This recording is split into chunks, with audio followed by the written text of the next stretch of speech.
الحمد لله الحمد لله الذي خلق الأشياء وقدرها تقديرا. اللهم صل وسلم وبارك على سيدنا محمد المصطفى وعلى آله وصحبه الذي كالنجوم في الاهتداء.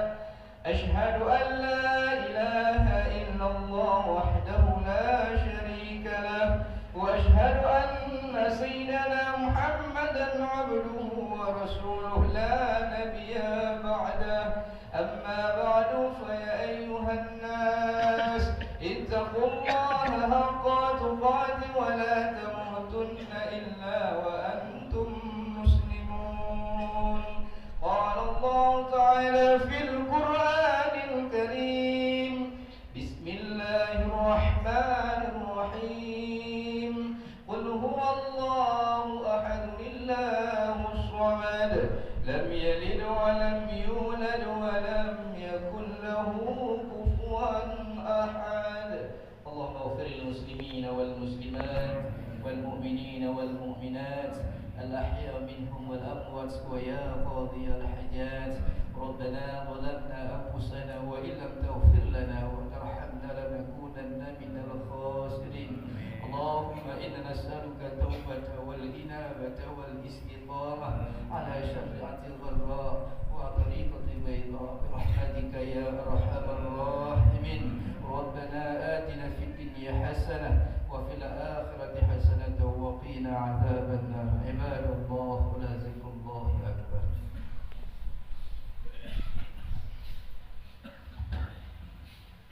Bismillahirrahmanirrahim. Alhamdulillahirabbil alamin wal 'aqibatu lil muttaqin wala 'udwana illa 'alal zalimin.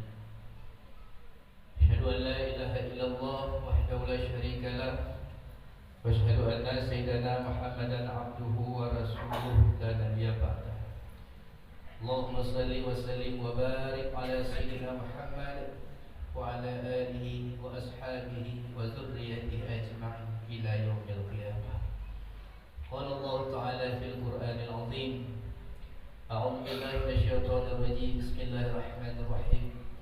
Qad aflaha man tazakka wa dzakara isma rabbih fassalla.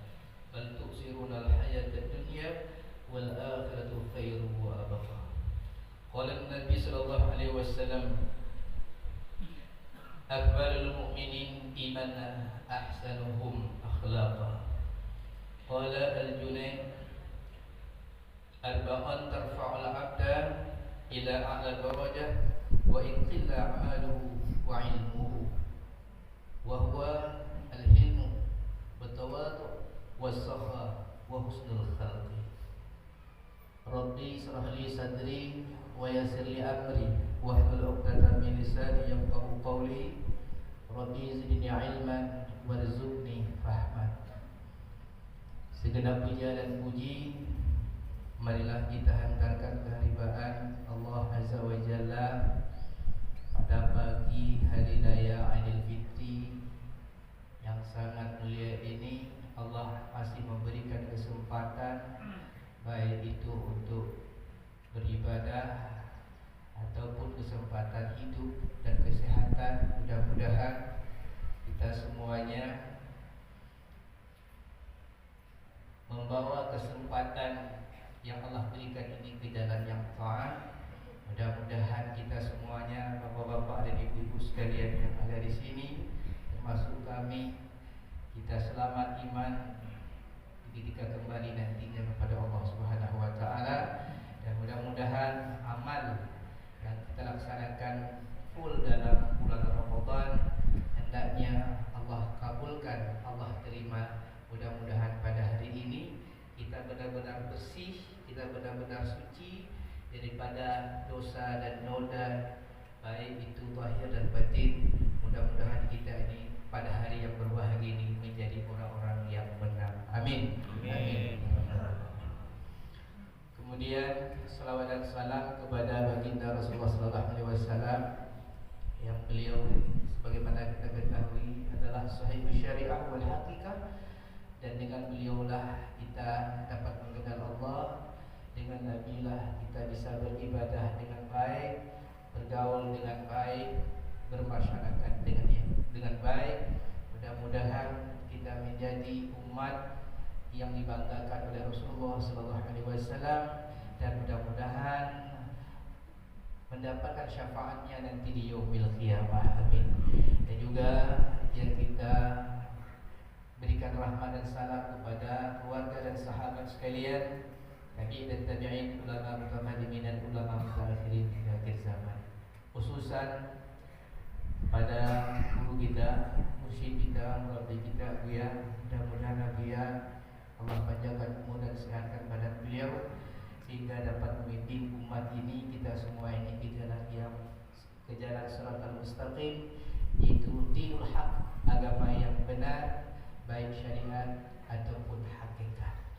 Dan juga kepada seluruh wali besar awliya wa usulihim wa furu'ihim semuanya, dan juga pada hari yang berbahagia ini yang kami muliakan Imam Syekh, Khatib dan Bilal serta seluruh pengurus masjid, dan juga yang kami hormati kepada Bapak Geci beserta seluruh perangkat adat lainnya, dan paling kami cintai seluruh jamaah sekalian, bapak-bapak dan ibu-ibu hadirin sedang jamaah Idul Fitri yang dimuliakan Allah Subhanahu wa taala.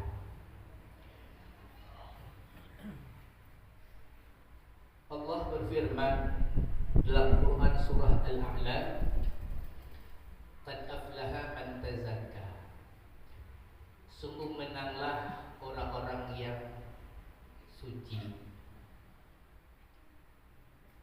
Wa zakara asma rabbih fasalla. Dan mereka ini yang menang selalu mengingat Tuhannya, kemudian mereka melakukan salat. Bal tuksirunal hayatad dunya. Akan tetapi kebanyakan manusia itu lebih memilih mengutamakan kehidupan dunia, wal akhiratu khairu wa abqa. Padahal akhirat itu lebih baik dan juga kekal selama-lamanya. Inilah ketetapan yang Allah berikan, informasikan kepada kita semuanya. Mudah-mudahan kita lebih mengutamakan Allah dan Rasul ataupun agama dalam hidup ini ketimbang kita mengutamakan, mengidolakan dunia daripada Allah Subhanahu wa taala. Bapak-bapak, Ibu sekalian yang dimuliakan Allah Subhanahu wa taala.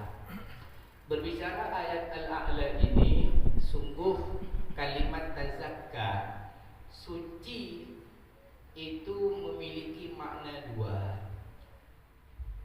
Makna yang pertama adalah suci zahir, yaitu dengan syariat. Kita melakukan perintah dan larangan Allah Subhanahu wa taala tersebut selama kita hidup. Karena Allah sangat mencintai kesucian, kebersihan. Bahkan dalam hadis Rasulullah sallallahu alaihi wasallam, kebersihan itu sebahagian daripada iman. Artinya syariat itu bagian, sebahagian daripada iman kita. Setengahnya lagi apa? Hakikat namanya. Adapun zahir dan batin namanya. Allah menginginkan kita pada hari ini suci zahir dan batin. Maka Allah perintahkan syariat, salah satunya bulan suci Ramadan, sebagai jalan mensucikan, membersihkan zahir kita daripada najis-najis kemalasan. Nado mau awak waktu, nado mau awak tarawih. Kalau Ramadan belum menjadi guru bagi awak, berarti awak bukan orang yang menang pada pagi hari ini, tapi bagian orang-orang yang kalah. Bukan orang yang suci pada hari ini, tapi orang-orang yang kotor dengan najis syariat itu sendiri. Tapi saya yakin jamaah sekalian di sini, orang-orang yang tidak melakukan sebalik daripada perintah Allah ataupun larangan Allah, saya yakin pada pagi hari yang berbahagia ini, dengan melihat wajah-wajah yang berseri-seri, yang bersemangat, hari ini langkah kita dari rumah menuju masjid yang mulia ini, Allah menghapuskan segala dosa-dosa kita semuanya dengan kemauan niat karena Allah Subhanahu wa taala. Dan juga pada hari ini Bapak Ibu sekalian, Allah persaksikan kepada malaikat-malaikat, ya Allah, kata Allah, ya malaikatku, saksikan olehmu pada hari ini orang-orang yang beriman kepadaku dan kepada Nabiku Muhammad sallallahu alaihi wasallam, maka bersihkan mereka dari segala dosa-dosa. Setiap langkah mereka menuju masjid, Allah ampuni dosa-dosa awak. Alhamdulillah. Tapi elok-elok, dalam Ramadan setan dikunci, dirantai. Tapi pagi ko malam cakap, alah keluar je pada lain. Halo. Elok-elok. Tiap awak keluar dari masjid, itulah mulainya. Ada yang baik juk hidup tualo, pulang juk mirado je. Kecil orang kawan. Mengapa tukar dilap tu? Bukan bertukar dilap maaf lo dilap mirado juk tualo tu. Itulah mulai. Kita ngaju je bawa tualo. Bisa lihatlah Myanmar tanda yang elok. Itu mulai jebakan iblis. Yang kedua, jebakan yang kedua, awak tidak lagi terpelihara mata. Saya lihat bini orang, saya lihat anak manusia orang, ajak bana. Alah mulai. Itu iblis namanya. Di dalam bulan Ramadan itu terlarang. Sebagai guru makna apa jago kerjaan, sebagai guru Ramadan tersebut, jangankan awak mau orang lain, ya, ada niat yang lain pun nak tu lah batin awak melakukan yang jahat tu dalam hati awak. Apalagi melihat sesuatu yang diharamkan, mengucapkan sesuatu yang diharamkan, memang terjaga diri kita dalam bulan Ramadan. Maka sama seperti hikmah, awak pergi ke bawah Rasulullah, di situ diajarkan kepada awak nak do jadi makan sesuatu barang yang berdarah. Itu maknanya bukan mengharamkan yang halal, sebagai pelajaran bagi awak bahawa diri awak kau jangan bergebu-gebu terhadap dunia. Mencari makanan yang berdarah, lauk, daging dan sebagainya. Ketika awak keluar dari suluk mencari orang lain, ada harta, ada rezeki, awak nak do mau mengambil harta orang lain, nak do benci awak kayaknya. Sama hikmah makan sayur barang yang tidak berdarah itu sebagai jalan guru mengajarkan kepada awak supaya batin awak tetap bersyukur terhadap nikmat yang Allah berikan kepada awak. Walaupun tiap hari awak saya lihat makan awak tempe, tahu, tangguang, awak bersyukur. Ketika keluar dari pendidikan tersebut, di dalam masyarakat pun kita selalu bersyukur kepada Allah.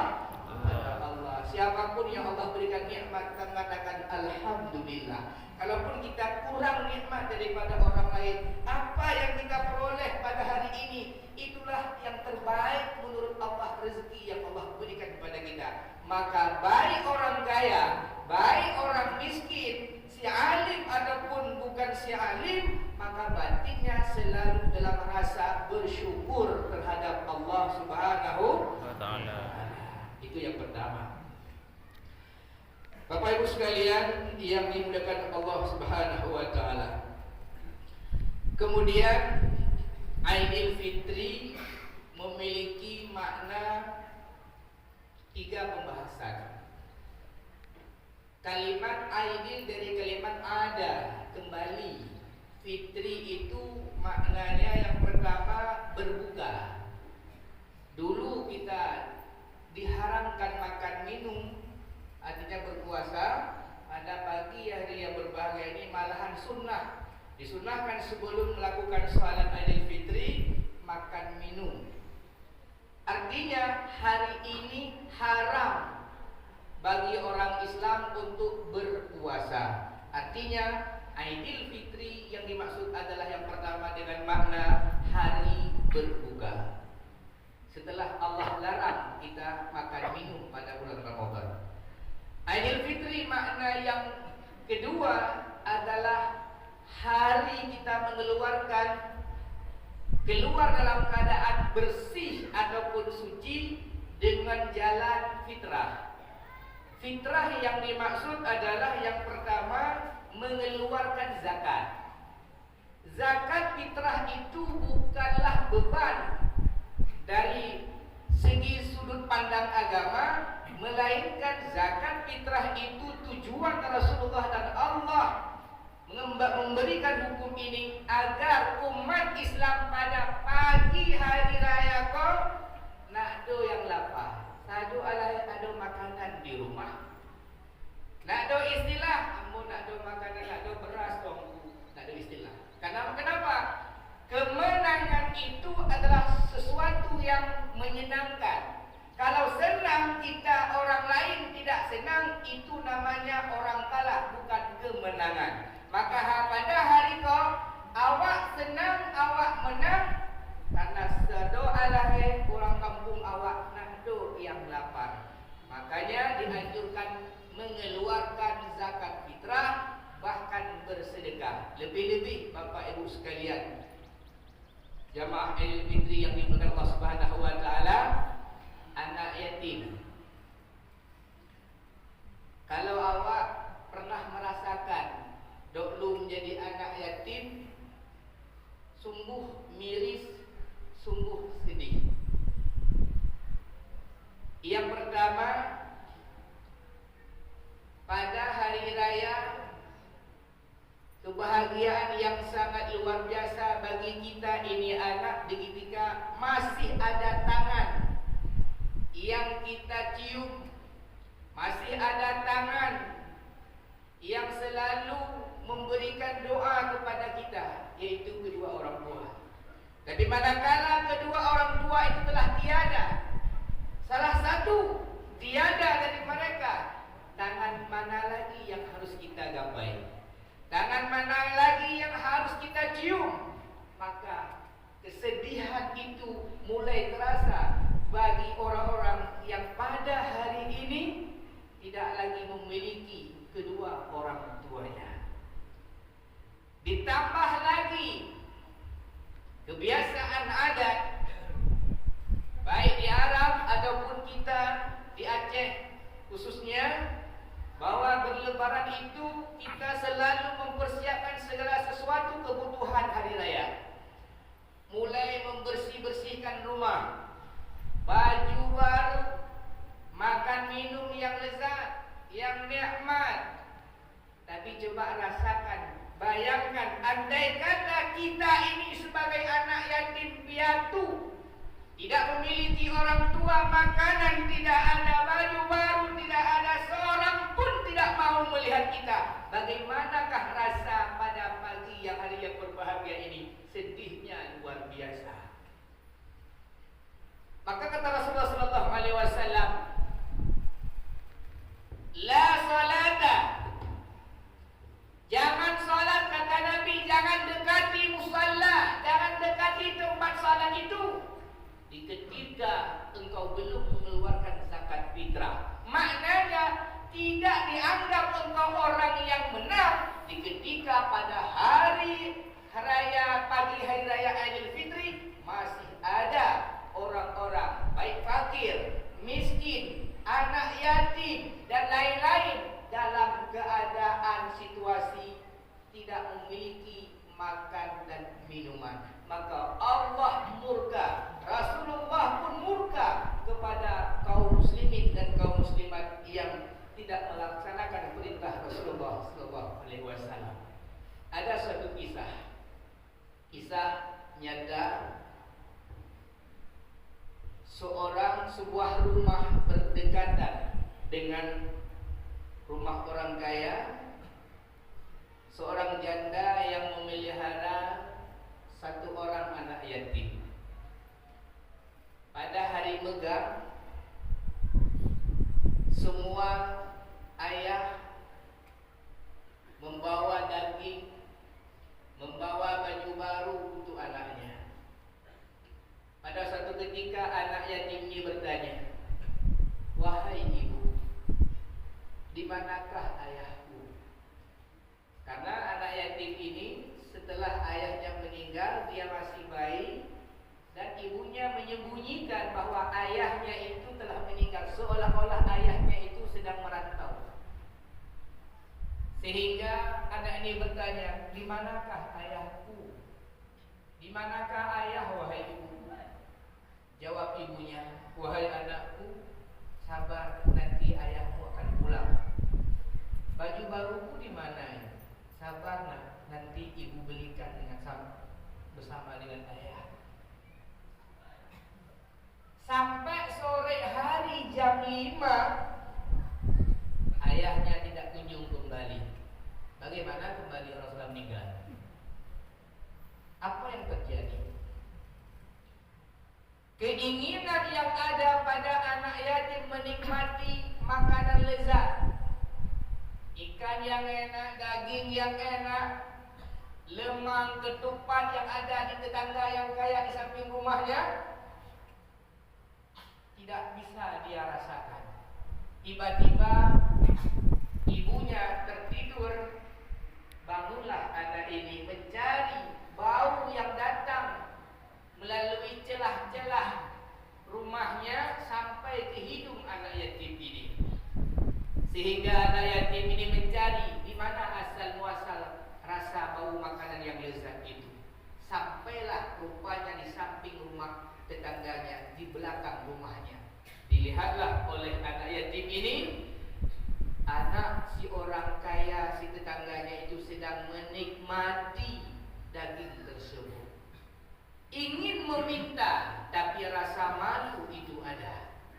Hingga anak yatim tersebut hanya melihat saja bagaimana tetangganya menikmati makanan yang dibawa pulang oleh orang tuanya. Sehingga setelah anak tetangganya itu siap makan, dilemparlah tulang belulang bekas makanan yang dimakannya. Lantas anak yatim ini terus maju dan mengambil, bahkan dia makan sisa makanan dari tetangganya tersebut. Di ketika itu keluarlah ibu daripada tetangganya, istri orang kaya tadi. Maka dia ngomong dengan lantang, dengan rasa bangganya, hebatnya, "Hai, jangan sini." Bukannya memberi, malahan disuruh kembali pulang, dibentak. Apa yang terjadi pada malam harinya?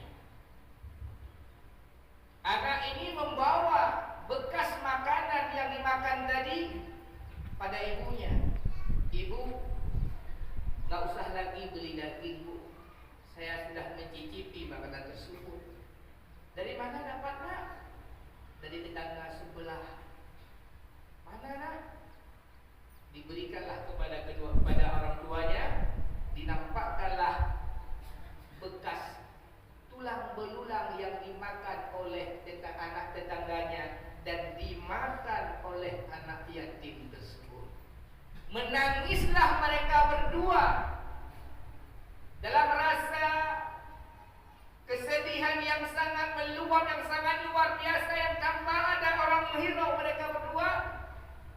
Pada tengah malam terjadilah mimpi pada orang kaya tadi, istri dari orang kaya tadi. Allah masukkan dia di dalam neraka. Padahal dia berkata, "Wahai ya Allah, saya berpuasa dalam bulan Ramadan. Ya Allah, saya bertarawih, saya banyak membantu orang. Ya Allah, kenapa Engkau lempar saya dalam neraka-Mu?" Setelah Allah azab, tiba-tiba datanglah secercah tulang belulang bekas makanan daging yang dimakan oleh anaknya, yang membantu ibu ini selamat daripada azab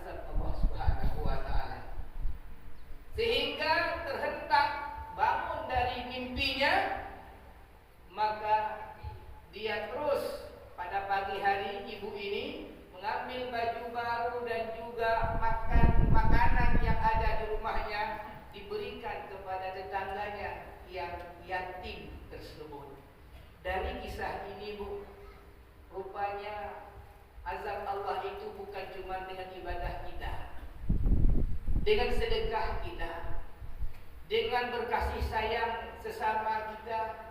Itu juga jalan Allah berikan keampunan dosa kita pada hari yang berbahagia ini. Itu pelajaran besar. Jadikanlah diri-diri kita masing-masing ini orang-orang yang bermanfaat bagi orang yang lain, walaupun sekecil apapun kebaikan itu sendiri. Berkatalah Syekh Junaid Al-Baghdadi, beliau salah satu daripada ulama yang diakui dalam mazhab Imam Syafi'i. Beliau berkata, arba'un tarfa'u 'abda, 4 perkara yang mengangkat seseorang hamba tersebut itu ila a'la darajah, kepada derajat yang paling tinggi, wa in qillah, sekalipun sedikitlah amaluhu wa ilmuhu, sedikitlah amalnya dan sedikit pula ilmunya. Dengan 4 kategori ini Allah tinggikan derajat orang tersebut. Mudah-mudahan itu termasuk ada pada diri kita. Salah satunya al-hilim. Apa itu? Berkasih sayang, lemah lembut. Perkataan lemah lembut, sifat berkasih sayang antara satu sama lain, tidak melihat kekurangan orang lain, tidak melihat dosa orang lain, tapi kita dekat dengan orang lain dengan tujuan agar mereka dan kita sama-sama menghadap zahir dan batin kita kepada Allah, untuk menjaga agama Allah, menjaga hubungan silaturahmi yang baik. Orang yang tidak berilmu kita ajak untuk mencari ilmu. Orang yang tidak mau beramal kita ajak mereka untuk beramal. Bukan malah kita menghasut mereka, membenci mereka, tapi dekatilah mereka dengan penuh kasih sayang. Itu kata Junaid Al-Baghdadi, salah satu sifat seseorang yang Allah angkat derajatnya lebih tinggi walaupun ilmu dan amalnya itu sedikit. Yang kedua, wat-tawadhu', rendah hati. Kalaulah awak kau seorang orang alim, tuanku, ustaz, ustazah, ahli amal, al-abid, jangan pernah kita melihat diri kita itu lebih daripada orang lain, tapi lihatlah diri kita itu lebih rendah ketimbang orang lain. Lihatlah diri kita itu lebih rendah daripada orang lain. Jangan sebaliknya kita merasa mulia, lebih hebat daripada orang lain. Man tawadhu'a rafa'allah. Siapa yang tawadhu kata Nabi, Allah angkatkan dia. Wa man takabbara wada'allah. Siapa yang tinggi, yang takabur, niscaya Allah rendahkan dia. Ini Bapak Ibu sekalian, amalannya mudah, tetapi derajatnya di sisi Allah sangatlah tinggi. Yang ketiga, wasakha. Wasakha ini adalah pemurah.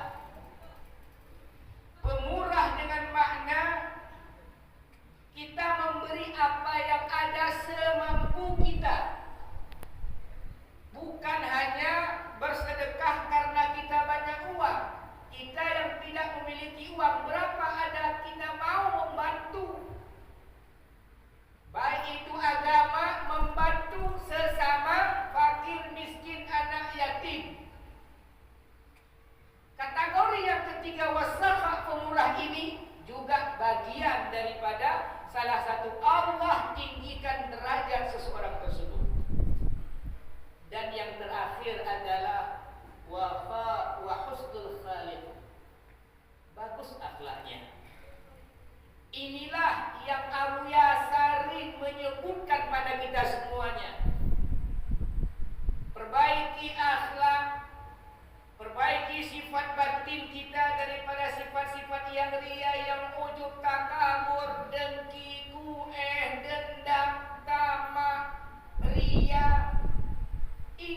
penyakit yang dapat membawa kita kepada nerakanya Allah. Penyakit syariat tidak membawa kepada neraka. Artinya penyakit zahir. Nak ada orang dalam neraka tersebut gara-gara ini berpenyakit kurang masuk neraka. Nak ada. Macam malaikat mengawang untuk aku pakuang malaikat. Nak ada. Babisul malaikat. Nak ada. Tapi karena karena hasud, karena dengki, karena dendam, itu yang menjerumuskan awak ke dalam nerakanya Allah Subhanahu wa taala dan menjauhkan daripada rahmat dan nikmat Allah Subhanahu wa taala. Maka kata Junaid al-Baghdadi tadi, cukup 4 saja, amalkan yang itu, insyaallah menjadi orang yang Allah tinggikan derajatnya. Saya ulang, yang pertama al-hilim, yaitu bersifat lemah lembut, ada berkasih sayang dengan sesama. Kemudian yang kedua, rendah hati, artinya tawadhu'. Yang ketiga, wasakha, pemurah. Yang keempat adalah wa husnul khalqi, baguslah akhlaknya. Bapak Ibu sekalian yang dimuliakan Allah Subhanahu wa taala, mudah-mudahan dengan pembahasan yang sedikit, yang ringkas pada pagi yang berbahagia ini, Allah sucikan zahir dan batin kita daripada kotoran-kotoran syariat dan kotoran-kotoran hakikat, yaitu ada wujud, sifat dan perbuatan lain pada diri kita, melainkan Allah kita sucikan baik wujud, sifat dan perbuatan itu hanya kepada Allah semata-mata. Allah, zat Allah yang ada semata-mata, wujud Allah yang ada semata-mata, yang lainnya itu tidak ada. Sama seperti gema takbir yang kita ucapkan, bila kita resapi, bila kita hayati apa makna yang terkandung dalam takbir tersebut, sungguh menyenangkan jiwa, sungguh mentenangkan jiwa. Sama seperti ayat Al-Quran yang disebutkan, Bismillahirrahmanirrahim, ya ayyatuhan nafsul mutmainnah irji'i ila rabbiki radiyatan mardiyah fadkhuli fi ibadi wadkhuli jannati. Wahai jiwa-jiwa yang tenang, hati jiwa yang tenang, ruhaniyahnya itu bersama Allah, jasmaniyahnya taat pada Allah, ruhaniyahnya khusus ada Allah. Qalbul mu'min baitullah. Inilah yang sebenarnya makna gema takbir. Allahu Akbar, Allahu Akbar, Allahu Akbar. Itu maknanya adalah nyata pada diri kita itu adalah sifat Allah. Al-Akbar, alif, kaf, ba, ra, itu makna terkandung di sana sifat Allah, kudrah, iradah, ilmu, hayat. Tidak ada kudrah kita, yang ada pada kita adalah kudrah Allah. Tidak ada hayat kita, yang ada pada kita adalah hayatnya Allah. Tidak ada ilmu pada kita, ilmu yang ada pada kita adalah ilmunya Allah. Maka disambung dengan kalimat La ilaha illallah wallahu akbar, Allahu akbar walillahil hamd. Tidak ada Tuhan melainkan Allah. Artinya hanya Allah lah tunggal Tuhan, yang lain bukan Tuhan. Tetapi yang nyata pada lain, tidak ada yang lain melainkan Allah semata-mata. Inilah yang dimaksud oleh guru kita, oleh mursyid kita, bahwa batin umat Islam ini agar tidak dengan selain Allah, batinnya hanya kepada Allah dengan menggahirkan syariat Rasulullah sallallahu alaihi wasallam. Maka itulah yang disebut dengan mukmin sejati. Wallahu a'lam bishawab. Wa ilaihil marji'u wal ma'ab. Mudah-mudahan dengan penyampaian yang singkat ini kita dapat mengambil hikmah pada hari berbahagia itu mudah-mudahan Allah panjangkan umur kita sampai nanti pada Ramadan yang selagi akan datang, dan terus mengamalkan apa yang diajarkan oleh guru-guru kita, terus amalkan kebaikan, jauhi larangan. Mudah-mudahan pada hari ini sebagaimana kita berkumpul di dalam rumah Allah yang mulia ini, mudah-mudahan nanti kita bersama dikumpulkan dalam padang mahsyar dalam barisan orang-orang yang beriman. Amin. Amin. Amin. Wallahu a'lam bishawab. Assalamualaikum warahmatullahi wabarakatuh.